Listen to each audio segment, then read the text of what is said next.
मनोगत व्यक्त करण्यासाठी मी बघूसाहेब मोहोरकरजी यांना विनंती करतो की आपण येऊन 2 मिनिटं नानांना या ठिकाणी शुभेच्छा द्यायच्या.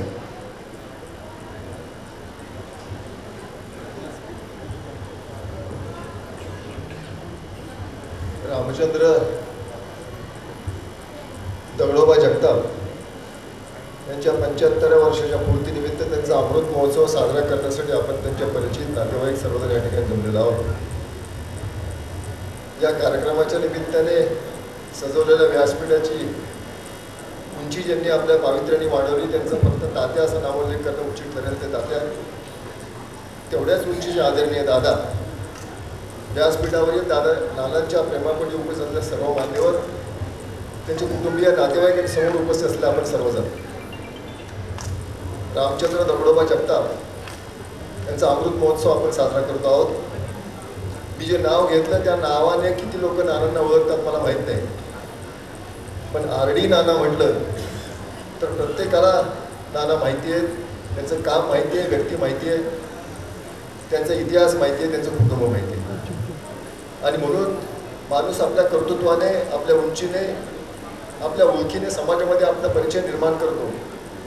रामचंद्र दगडोबा जगताप यांनी आरडी नाना या नावाने आपल्या ओळखीचं जे वलय सासवड आणि पंचक्रोशीमध्ये आणि तालुक्यामध्ये निर्माण केलं आहे त्याचं रूप आपण आज पाहतो आहोत.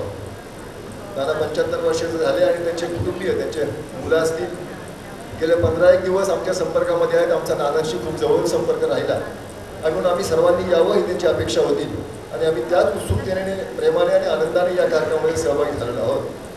नानांचं कर्तृत्व छोट्याशा चित्रफितीमध्ये या ठिकाणी दाखवलं. आपण 75 वर्ष ते सर्वांनी अनुभवलेलं आहे. त्यांच्या वयाचा आणि त्यांच्या आजही कार्यक्षमतेचा गौरवाने उल्लेख करावा अशी शरीर, यष्टी, व्यक्तिमत्व आणि एकूणच त्यांच्या कुटुंबाला लाभलेला हा वारसा नाना, त्यांचे बंधू मोठे बबनराव, त्यांच्या भगिनी या सर्वांनी जपलेला आहे. आपण सर्वजण नानांना शुभेच्छा देण्यासाठी या ठिकाणी आलेला. नानांचा व्यक्तिगत माझाही त्यांच्या कुटुंबियांशी खूप जवळचा संबंध राहिला. विशेषतः माहूरचे लालासाहेब रामचंद्र जगताप या कुटुंबियांशी नानांचं रक्ताचं नातं आहे आणि त्यांच्या दुःखदुःखामध्ये नाना नेहमी माहूरमध्ये येऊन सहभागी होतात, आम्हाला आवर्जून भेटतात. हे माझ्या गावाबद्दल झालं, पण आमचं अधिक येणं सासवडलं असतं आणि या सर्वच कुटुंबियांशी आमचा अतिशय जवळचा संबंध आहे. त्यांचे बंधू बबनराव असतील, त्यांची मुलं असतील किरण आणि किशोर, नानांची मुलं आहेत, संतोष आहे, बाळासाहेब आहेत, डॉक्टर प्रवीण आहे. या सर्वांशी खूप गौरवाचा आणि प्रेमाचा, जिव्हाळ्याचा संबंध राहिलेला आहे. आपण सर्वजण नानांना शुभेच्छा देण्याच्या निमित्ताने या ठिकाणी जमलेले आहात.